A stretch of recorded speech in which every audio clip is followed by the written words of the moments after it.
Guys, today we're going to go ahead and go over chapter 5 part 2 of proteins for biomolecules. So let's talk about the structure and function. The monomers are amino acids, this is an example, and then the polymers are actually polypeptides. The functions include structure, storage, transport, cell communication, movement, defense against pathogens, and then we have catalysts that speed up reactions. So what do you think the R group represents? It's actually the yellow parts.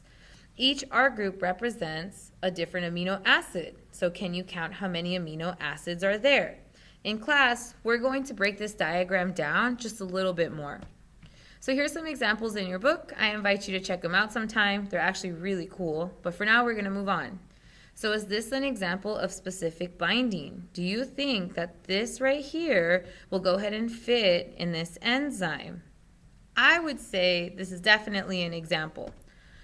So what's the structure and function of enzymes? Enzymes are large proteins that bind specifically to a substrate. They're also catalysts that speed up reactions. So if we're looking at sucrase, we can see that it'll break down sucrose. What do you think the function of this is? On your notes, you have a processing piece that says to go ahead and label this. So what I want you to do is pause it right now for a minute and go ahead and label this interaction between enzymes and substrates.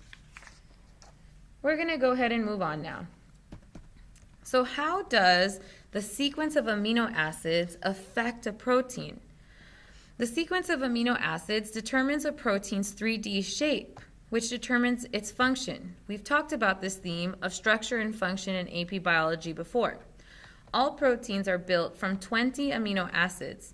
Each amino acid contains an amino group, a carboxyl group, a variable side chain represented as R, and then we also have that the amino acids are linked by peptide bonds between the carbon and the nitrogen.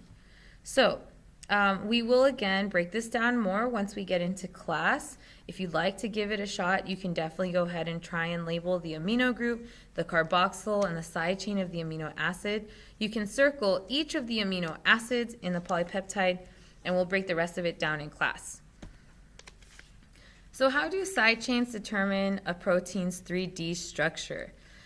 There are certain things that will be on the inside and outside depending on its chemical properties. For example, we have some amino acids that are nonpolar. We have some amino acids that are polar. We have some that are acidic and electrically charged.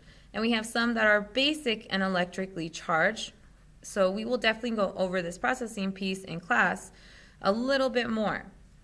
So how does this determine the shape? Well, in a polar solution, the parts that are polar are going to face the solution, where nonpolar side chains will face the inside of the protein. In a basic solution, we'll have acidic, which are positively charged, face the solution. Remember, opposites attract. Basics, which are negatively charged, are side chains that will face the inside of the protein. So here's a really good question. Normal blood pH is 7.4. Why is it important for the body to keep this pH stable?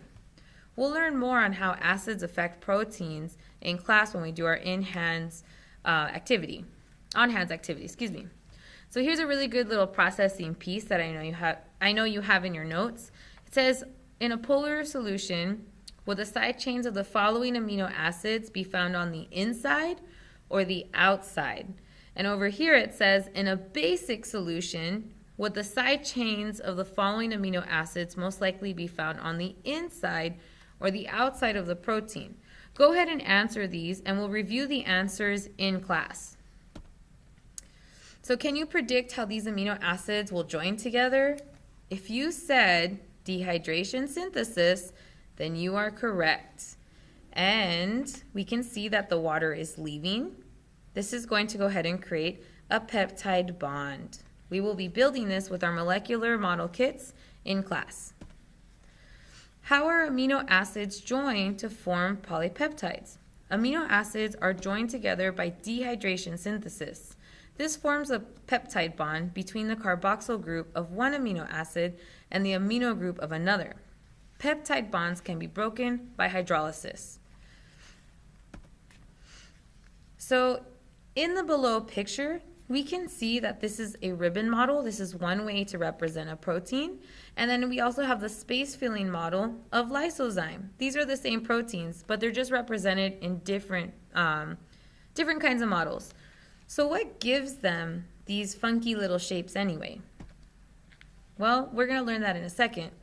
Another really good question is, why is it important for this antibody protein to have a specific shape?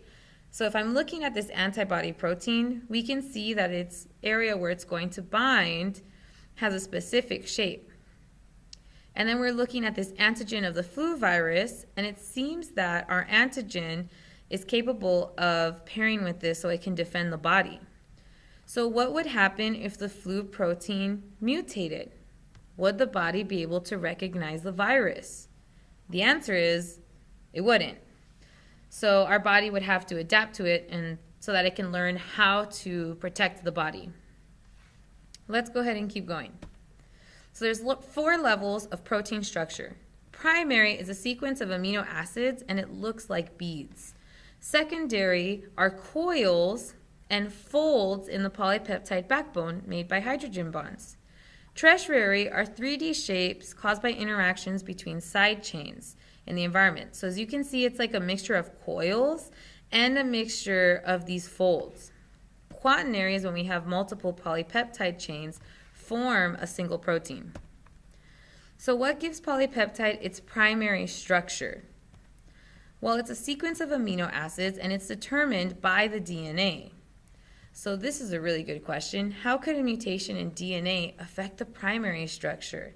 We'll come back to this and see if you can remember this from 9th grade bio. If you don't, no problem. We're still going to go over it. So what gives a polypeptide its secondary structure? Well, in the 3D structure of the polypeptide backbone, it includes alpha helixes and beta sheets. It's caused by hydrogen bonds in the polypeptide backbone.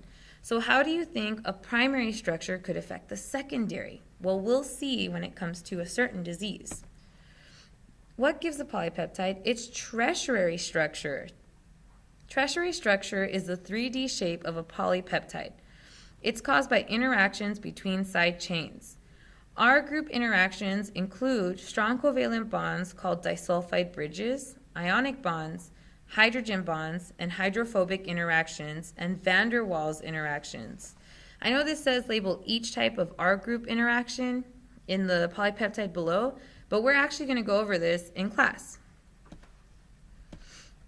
So what gives a polypeptide its quaternary structure? Well, quaternary structure is due to multiple polypeptide chains combining to form one large protein. Examples are collagen and hemoglobin.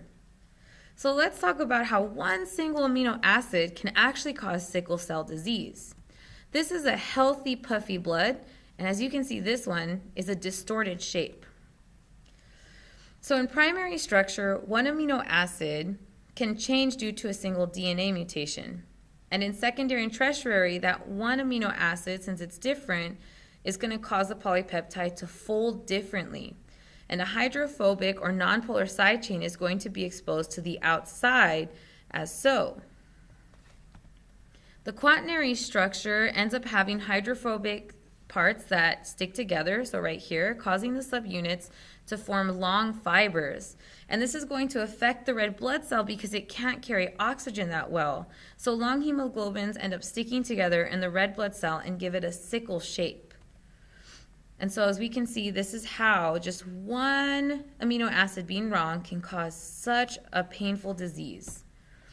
Our last thing is the role of chaperones in protein folding. So chaperonins are protein molecules that facilitate or help polypeptides fold correctly. And what ends up happening is sometimes proteins can be destroyed. So when a protein denatures, the polypeptide unravels and loses its specific shape. Denaturation can be caused by pH, temperature, or enzymes. So now that we're done, please go through the information and try and fill out carbohydrates, lipids, and proteins. See how well you know the information and see if you can start to fill out some of these boxes by memory. Bye guys, have a great night.